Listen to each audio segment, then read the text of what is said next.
The Green Room. The Green Room with Scott Martin. Speaking to some of Northern Ireland's most recognisable faces and getting to know the person behind the title. In association with Town Square Belfast. And Lisburn's 98 FM. Hello and welcome to The Green Room with Scott Martin, a series of interviews where we speak to some of Northern Ireland's most recognisable faces and find out a little bit more about the person behind the title. On this week's episode, I'm joined by a man who's done pretty much all there is to do in local football. He's won the Irish Premiership, he's won the Irish Cup, and he's won and scored in the County Antrim Shield final. I'm delighted to be joined by Howard Beverland. Howard, I want to start by just finding out a little bit about you, about your background, where you came from, and kind of how you first got into football. Super, yeah, no problem, Marty. So it's good to be on today and have an opportunity just to share a little bit today around my background story, what I'm involved in, my football and all those things. So for me, I grew up in a town called Ballymoney. So I was born in Ballymoney in 1990, and I don't know if many people's heard of Ballymoney, but it's quite a quiet town, but it's a close-knit, it's a friendly community, and everybody looks out for each other. So that was where I was born. I then went to school just outside the town, and then actually went to school in Coleraine then, so I went to Coleraine Inst, where I had good years there. So Coleraine Inst, so Coleraine was about 25 minutes away, so I remember getting the bus in the morning time, 8 o'clock, where my family lives, we live up a lane, so in the morning time we were sprinting down the lane to get the bus before it drove off, and some mornings we missed it, some mornings we got it, but it was all good fun. So yeah, I look back and good happy times into sport really from a young age. So Coleraine Inst was the perfect school because it had everything from rowing to rugby to tennis, and I just got involved as much as I could really. So I'm one of two other brothers, so I'm the middle in our family, so we're close, we got on well, we're very supportive of each other, and I think we look out for each other too, and our family as well. So good memories growing up as well. Some kind of bumps along the way a little bit too. Mum and dad separated when we were quite young, so I grew up really just with my mum bringing us up, but I look back in great memories and simply everything going, sports, music. I've done a wee bit of music before, violin, piano, but I wouldn't boast too much about them. I was pretty low level, to be honest, but kind of then sport sort of took over. So happy child, out in the backyard, playing football, pretending to be any Newcastle player, probably Alan Shearer, a Newcastle fan, buzzing about the takeover at the minute. So just out in the backyard playing football. Actually loved being goalkeeper when I was younger. I remember buying different pairs of goalkeeper gloves and all. So yeah, that was how time was spent.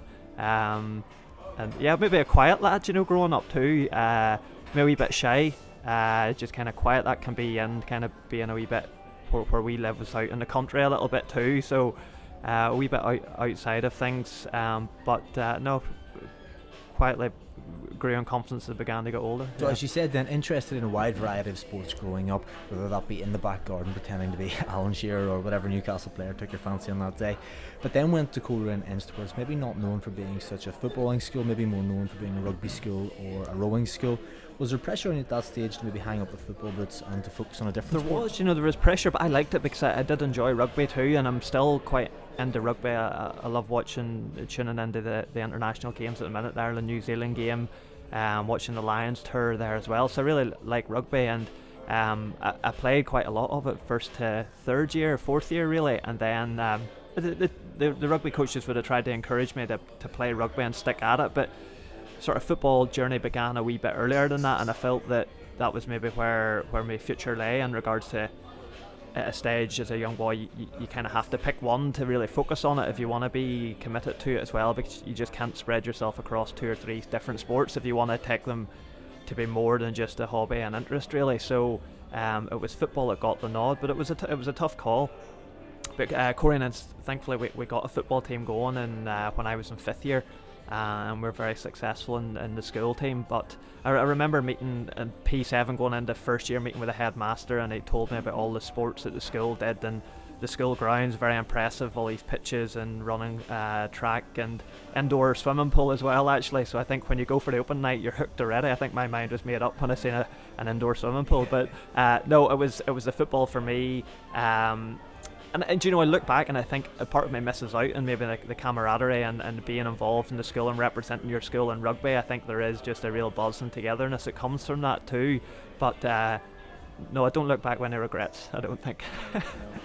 No, I wouldn't have thought so when you look back. How did that go then, from maybe playing for a school team or maybe being out in the back garden with that sheer shirt on or the goalkeeper gloves on, to all of a sudden representing Coleraine in the Irish Premier League? It's quite a step up. Do you know, I look back and I think to myself, and I get asked that question a lot, you know, and there's no secret to it. I think it was just doing it for the love of it, the fun, as enthusiastic about football. It's kind of what I wanted to do. And I growing up I was probably like I was a chubby wee lad like as well. And do you know, I maybe didn't kind of look in those early years just like that natural build for a footballer, but kind of you develop, your body develops, you work hard, and with that things change. So I just remember very early stage playing. I think my earliest memory was playing in the primary school football team, and I was in P5 at the time, and you weren't, I suppose, supposed to play until you were P7, but I was hoping one day the coach would give me the nod, so I packed my boots in anticipation that he might say, "You're playing," and I did, thankfully, and that was my first competitive game, was playing for my primary school.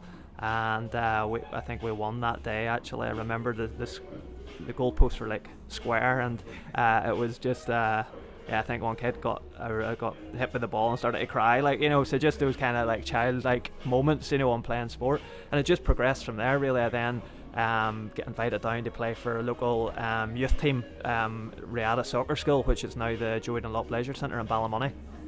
And that's where it started, training, and then began to play competitive football in Belfast leagues, and thankfully that continued. I worked hard, like I never missed training, and I was always on time for training, I think, as well, and I enjoyed it. I wasn't too fazed by the physical side of sport and football, and I just stuck at it, really, and I think I gave myself every opportunity for it to develop as well. And I look back on very fond memories of coaches along the way that encouraged you or made it enjoyable to be at, because I guess it is very easy, especially when there's wee disappointments along the way, that for young boys that interest would sort of disappear, or they'd feel a wee bit demotivated because they've taken a bit of a knock or they haven't been picked for a team, do you know. And thankfully there was good coaches there too, and I kept going, and then I guess you began to compete in different leagues and cups as well, and then kind of interest goes from there. So that was our early stages, and then probably where it sort of changed more into a kind of senior level for me was playing in the Foyle Cup, representing Coleraine under 15s that year, and then being invited to join Coleraine reserves then as a 16-year-old. So that's where it got more serious from there. Yeah, I wonder how many times that primary school teacher has told people that he gave Harry Bevan his break, age P5. Okay, so you're 16 then, you've sort of come into the Coleraine setup. There's a lot going on when you're at 16 between school and GCSEs and girls and planning for the future, and all that type of thing. On top of then training with such a high level outfit, how did you balance all of those things and manage to sort of succeed in all of them? Yeah, I think for me, joining Coleraine was great. My family would be Coleraine supporters and have been for years. I went to school in Coleraine, as I was saying, in Coleraine Inst, and then obviously to play for probably my senior local team. To be honest, I kind of lived right between Ballymena and Coleraine, but I'd always edged towards Coleraine growing up, really, and then having the affiliation with going to school there. So yeah, looking back at 16, joining reserves, that was my first step into senior football and playing against like Irish League players as well at a young age. But I don't know, I don't feel I was fazed by it, and I remember one of my previous coaches described me as an old head and young shoulders, and that kind of I think that's stood well for me over the years as well, going in as a young lad. And there's no pressure, like at that stage. I think you don't think about pressure, you don't even really think much about those nerves either, and you don't even think much about how to deal with them, because you just go out and play, and there's no real pressure there at that stage, I think, in your career. I think pressure comes whenever you've been around for a while and you're a wee bit older and a bit more life experience comes as well. But I enjoyed every minute of it, and probably progress happened very quickly for me, because I played in reserves for a year before then making my debut at 17 for the first team at Korean Showgrounds against Portadown one day, and that was kind of where it, I suppose, went into another chapter of my career. And it was interesting because the day I made my debut, I wasn't named in the starting 11, and I think I was on the bench that day. But it happened to be that one of the players that plays my position, I was playing right back at that stage, was on the toilet before the game. You know, just a few pre-match nerves, and it ended up that he took a back spasm. So there I was, stuck in the toilet. I was reminiscing over this story with the physio actually a few months ago, and all we heard was these shouts coming from the cubicle. I had to go in and help him off the toilet, and serious enough, the ambulance was called and they had to be taken into Causeway Hospital. He was okay in the end up, but so I very quickly get the nod to say you're starting, and I think looking back, I hadn't too much time to think about it. I wasn't sleeping on it the night before and worrying or thinking about my debut for the first team. It just happened in a really bizarre way, but it worked out well for me, and that was kind of just continued from there. So 17 years of age, and all of a sudden you're making your Irish Premier League debut for Coleraine. I suppose one of the great things about the Irish Premier League is that a lot of the grounds, the spectators can get really close to the action, which is great for a spectator. But as a player then, unfortunately, there are all sorts of things shouted at you, sometimes during a game. How do you deal with that as a 17-year-old when you're having to deal with fully grown men shouting quite horrible things at times to you? Do you see, when you're in the game and you're in the moment and in the present of a match, and you're so focused and doing your role well, and you're so focused on, I guess, not making a mistake, and it's surprising sometimes how little you actually hear. You are aware of it, but you can kind of hear odd comments, but actually, there's certain things that after a game I'd be speaking to maybe my brothers that were at the game, they'd maybe mention something and I'd no real recollection of it, because your mind's just focused on where that ball's at, defending your goal and using the ball well when you do get it. So there's been a few things over the years you hear shout it. I guess as a young lad coming in, nobody really knows you.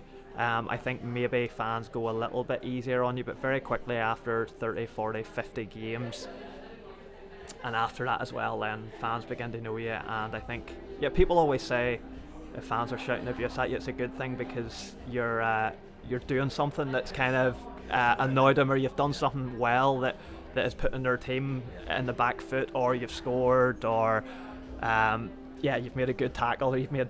I like the physical side of the game, so I wouldn't back away from a tackle as well. So over the years, I think you go in hard and fair, and sometimes other fans like it, sometimes they don't. So you just deal with it.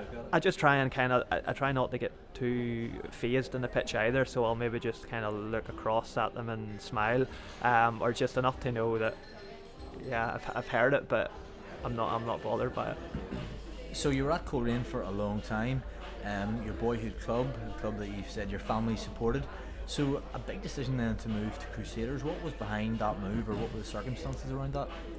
Yeah, that came about whenever I was 26 and had about 10 years at Coleraine. The following year was due to be my testimonial year, so that's a year where 10 years service, and there's a kind of a season sort of dedicated to you in sort of recognition of your service to the club, and there might be like lots of different events put on that year. The supporters would attend, like you maybe have golf days, or you'd have gala dinners, and then you would have like a match then as well. So certain players in the past, great. I know it sounded great to me as well, but I kind of forgone it, like, and I didn't. I just felt at that stage that there was it was a time, and I think in football and sport as well, decisions are made in the moment and have to be, and sometimes there's no guarantees that the same opportunity comes round again as well. So I think sometimes you got to grab it too. So I kind of decided that I would move on at that stage, and it was a big sacrifice to make, for being at the club for so long, and being club captain for 4 of those years as well. But I felt it was an exciting challenge, and one that suited me at that age. You're kind of still a year or two outside of peak, and it was a place where I felt it was the next step in my career, to go and to possibly win trophies and to play under probably a different kind of pressure in Belfast and media, and playing for one of the top clubs in Belfast as well. and with that the opportunity of European experience as well, playing in Europa League and the Champions League as well, was something that I thought that I think I might regret this if I don't go for it. So I met with the club, with Stephen Baxter, and certainly he made it an easier decision as well. And Corey, over the years, I was probably there during the time where we were kind of grinding out performances to try and finish a respectable position within the league. We weren't really competing in all fronts really, apart from in a few different cup finals along the way. But this was an opportunity to join a club that season had just became league champions, and the opportunity to play with some fantastic players as well. Yeah, so as you said there, you've joined Crusaders at a time when they've just won the league. A lot of success then to come over the next few years. League success, cup success, playing in big European games. What's that like, and how do you deal with the pressure leading up to a big game? Even the night before, you need to get the sleep. If you don't get the sleep, you'll be tired, you'll not have a great game. There's pressure on fitness, there's pressure on your diet, there's constant pressure to perform. How do you cope with that, and how do you kind of make sure that you don't let that get to you? Pressure is definitely a thing that you become much more aware of as your kind of career develops, and you become much more aware of what's at stake in those kind of games too. As I talked about earlier, being a young player coming through, there's no pressure on you. If you have a maybe an off game, it's like people will cut you a wee bit more slack because you're a young player, you're inexperienced as well. But I think whenever you are a more mature player who's been around for a while, you realise what's at stake in these games as well. There is a lot of pressure, and then I think you couple that with the expectation of fans, but then I think the pressure you put on yourself as well, and to go out and to not make a mistake. So I guess kind of over the years there's been a change in kind of mindset, around the role of pressure, that kind of like pre-performance anxiety that everybody gets to some level too, and you're just mindful of trying to keep composed on the day and follow a good routine in the morning time and preparation, and what you eat, what time you eat at as well, to make sure that you're doing all that's in your control. And I guess that's maybe been something I've learned is really just focusing on those things that are inside your control to do, and there's so many things outside of your control when it comes to many things in life, and particularly in sport, that you just have to like focus on what you can focus on as well. So yeah, I remember for Crusaders, my first North Belfast derby against Cliftonville as well. There's big pressure in that game. That's a real game for the fans, the derby games as well, and on the day both clubs, for those 90 minutes, hate each other, and there's no love lost. No love lost at all, and it's the bragging rights for days and weeks and months afterwards as well. So I can remember that well, the atmosphere within that too. And I think at the stage when I was at Crusaders, the Crusaders Linfield was a massive game as well, because for a few years it was the two of us going toe to toe for league titles and competing in competitions too. So you feel the pressure on the pitch. You can kind of just feel yourself a wee bit more on edge, but you kind of keep focused. I like to take a wee bit of a moment in the change room just to kind of still myself and sort of pray inwardly as well, and that helps me focus on what is at hand, and it helps me kind of put things in a perspective of wanting to go out and win and doing all I can, but at the same time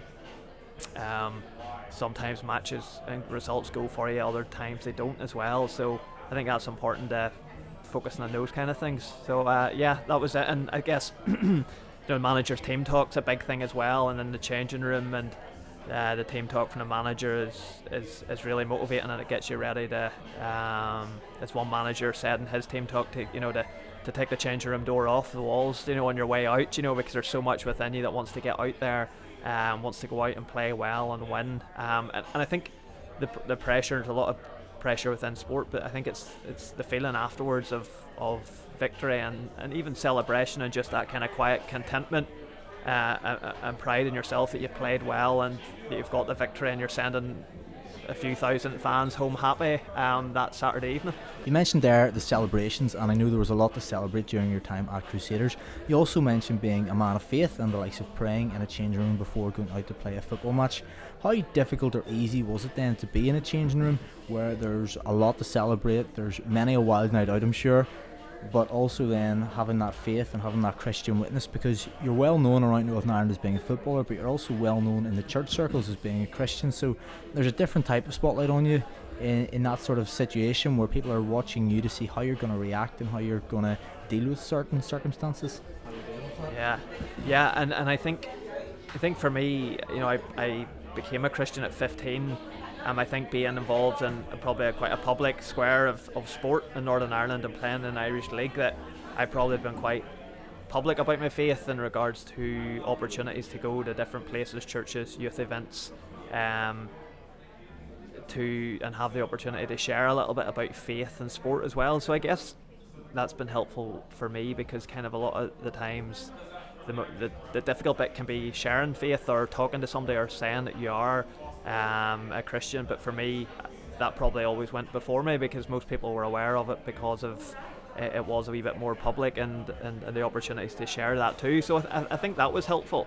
And for me, it's around, you're still you, but you're new, because there's been a change that's taken place in your life, your desires, your perspective, your outlook, what you prioritise, and how you view life as a whole, and life after this one as well. So that was the change for me. But I was still kind of myself. So I was still, Howard. I was still that person who wanted to treat people well, to be respectful, to get to know people, to be interested in what's happening in people's lives as well, and kind of have that kind of quiet, confident faith of it not being a pretense, or it not being something that I switch on and off, or that it turns me into something different than who I am naturally. So I think that's been important in the sphere, and there's always been good respect. There's always been good banter about it. There's also been a bit of banter from opposition fans and the odd player as well during the game as well. So I guess, like in sport, opposition and fans are just trying to find something that might get a negative response in you. And I guess, when you say something about somebody's beliefs or faith, that can sometimes happen. But no, within the change room, the guys were always respectful of it. Crusaders was always a club where there always was a strong faith element with it over the years. Different players, managers, and even still to this day as well. And in my first year at the club, I'd arrived and had quickly came to find out that the BBC were doing a documentary on Crusaders Football Club. So they were just considering a club over the years. They were going to follow us for a full year, and really at the outset there was no firm plans in regards to what that would look like, or what the title would be, or what would go out for that hour programme.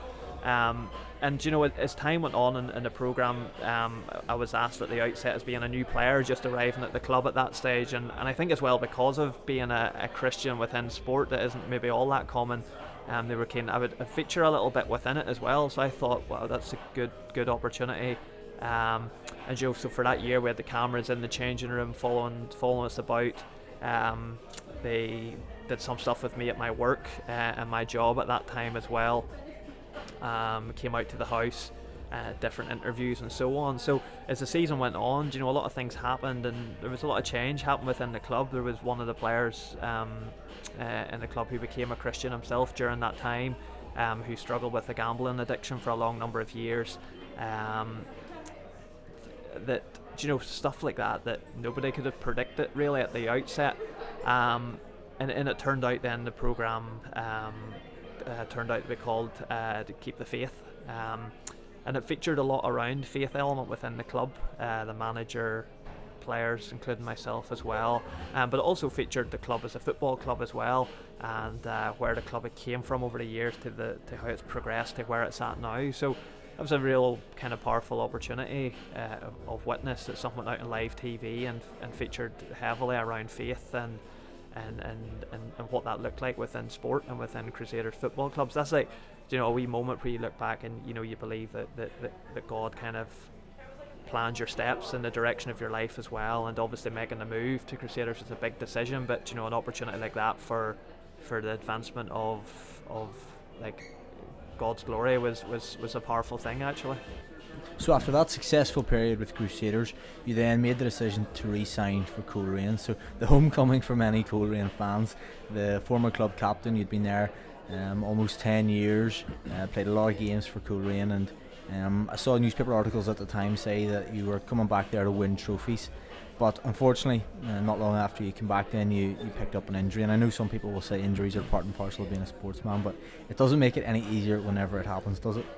Can you tell us a bit more about that move back and then everything that happened? Yeah, I think it was something that I always in the back of my mind was to go back to the club again and to have an opportunity to not finish necessarily, but just to go back to where it all began. And I think that was in the back of my mind. I always wanted to do that, and the opportunity then came up to rejoin the club again. And to be honest, it probably couldn't have went worse.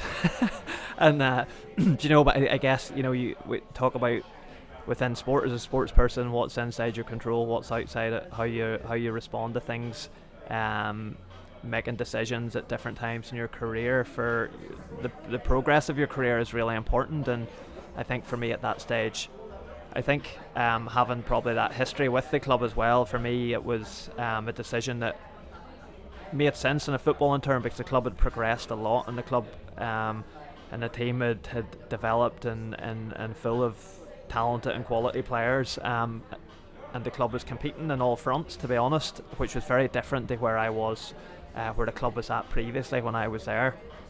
So it made sense it was joining a club that was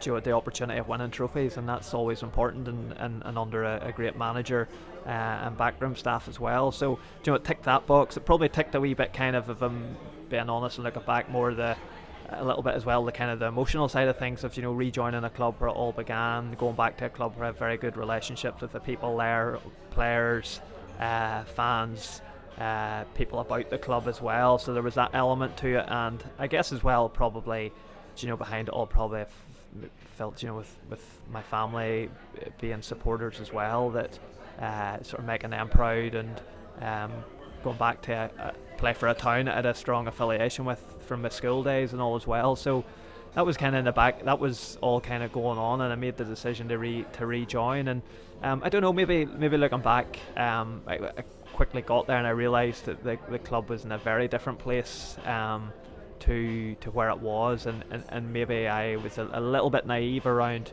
sort of just thinking how it might all play out, and a little bit of kind of maybe wishful thinking a wee bit as well. But I rejoined, I still felt I was a good age to play, and I was fit, and I was coming from having played 4 or 5 seasons for Crusaders as well. But I arrived, and that was during kind of the COVID stage within Irish League, where it was very stop-start within the league as well, so it took a while to kind of just build fitness up. But that was all going okay, and then I kind of picked up a bit of a freak injury during a friendly game where somebody had kind of just clumsily sort of slipped and fell on top of my knee, and I ended up with a medial ligament damage. So that put me out for 10 weeks, and at that stage, look, the club that I'm at, they're fit lads, they're really talented players, so I very quickly kind of fell behind a little bit, as you naturally do when you're out injured. And I think quickly you overcome the physical element of an injury, but then you have the mental rehab as well, in a way where you haven't played for a while, the team's doing well, players are doing well, and the opportunity of playing just seemed to be so far away. And at that season as well, there was no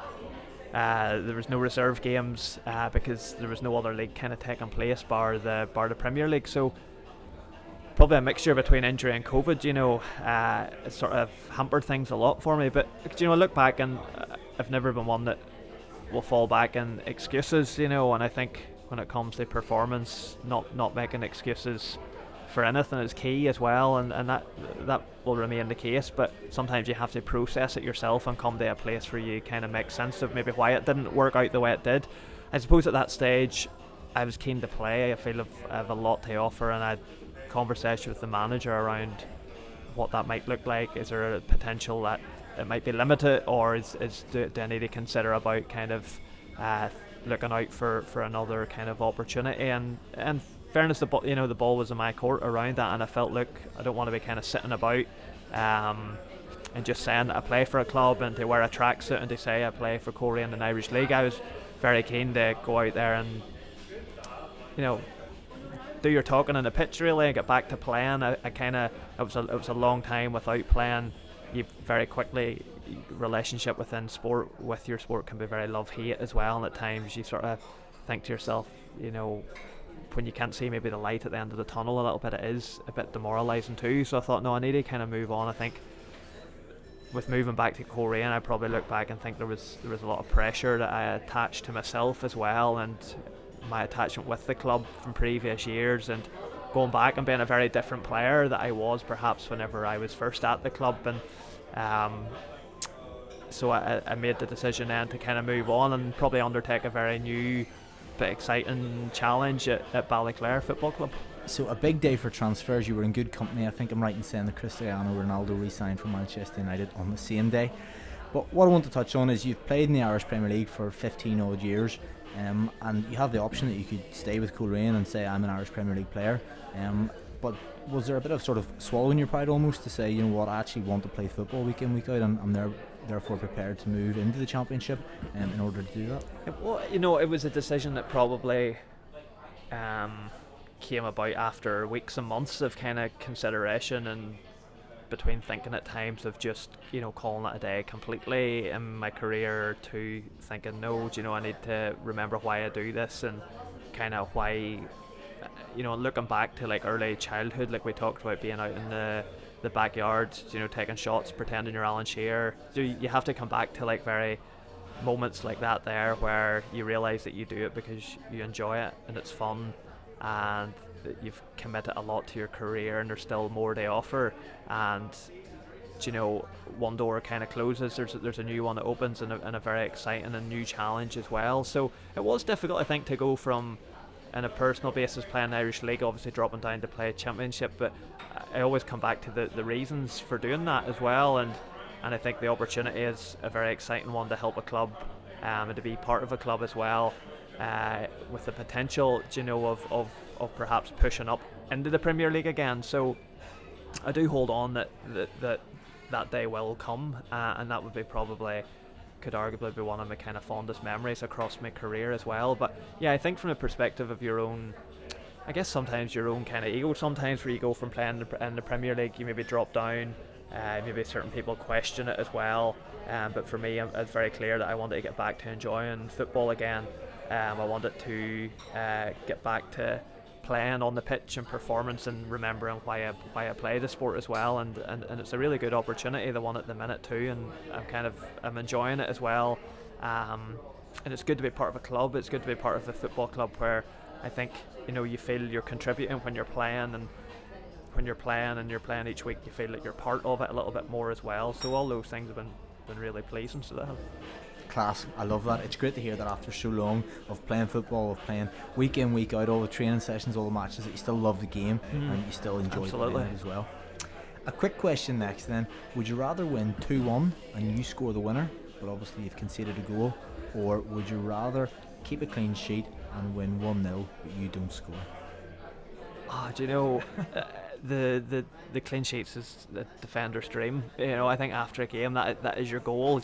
For strikers, their goal is scoring goals. For defenders, your goal is keeping the ball out of your own net as well. It's a great question, because I haven't scored loads of goals over my career. Like, I think kind of Irish League, I played about roughly around 330 games for Coleraine, about 130 games for Crusaders as well. So I'll not tell you what my goal tally is against performances, but I've scored a few memorable goals as well. But the times I have scored goals, there is no like the kind of the rush and the adrenaline and the feeling you get is like it's brilliant. So I'm going to go for, because I haven't scored many goals, I'm going to go for concede one. What was it? Scored a winner. Scored a winner. I'm going to go for that one as well. 100%. Okay, fair enough. We'll give you that one. And thankfully, no plans to retire yet. But have you spent any time maybe thinking down the line, what does the future hold for you once it's time to hang up the boots? It's been a huge part of your life, really, for your entire life.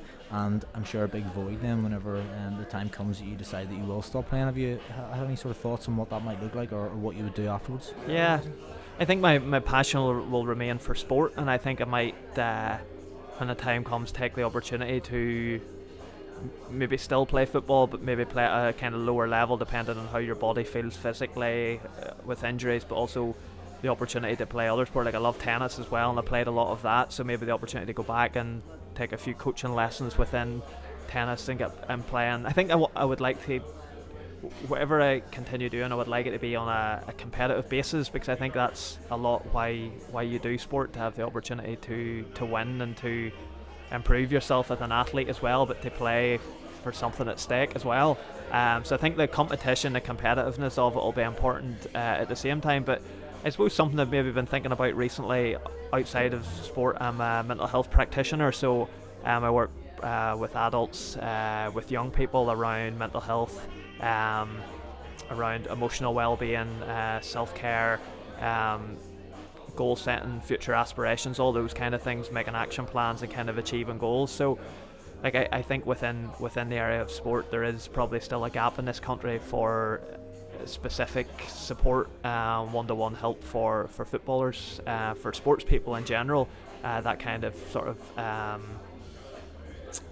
the kind of like that coaching in a sense of kind of future aspirations and working through difficult moments around mental health as well. So I don't know, I think there's a space there, and it's something that's I'm very passionate about. It's close to my heart. It's something that I do on a daily basis, but perhaps still doing that within a sport environment would kind of keep that link with something that I've done from, as I say, 16, 17 within the Irish League, and maybe an opportunity to give back a little bit to a sport and to an organisation that certainly has been a big part of my life and opportunities that I've had along the way. So I think there's an opportunity, there's a need for it. I think within sport, it isn't always celebration and victory. There's very low moments for people. At the end of the day, we're footballers, but we're human beings too, and experience the same challenges, stressors in life, if not a little bit more than any other person and average Joe in the street. So I think there needs to be continued recognition given to that, around the need for that support, being available to people if they should need it as well, and perhaps maybe having affiliation with playing in Irish League, playing at the highest level within the country, would be a good fit for understanding the game, but also understanding kind of that emotional mental support that's pivotal and vital in people's lives. So probably a few thoughts towards that there maybe. Yeah, that sounds great. And I suppose potentially a bit more free time to play that violin again. Well, I'm really keen to take that grade 3 to grade 4. And maybe and then take that piano grade 1 to grade 2. I shouldn't joke. I can neither play football, the violin, or the piano to the level that you can. But Howard, all that's left for me to say is thank you for joining us in the green room. It's been great to chat to you, find out a little bit more about you and your background, and I'd like to wish you all the very best for the rest of the season. Thank you. Brilliant. Super, no, pleasure's all mine. Thank you. The Green Room with Scott Martin, speaking to some of Northern Ireland's most recognisable faces and getting to know the person behind the title. In association with Town Square Belfast.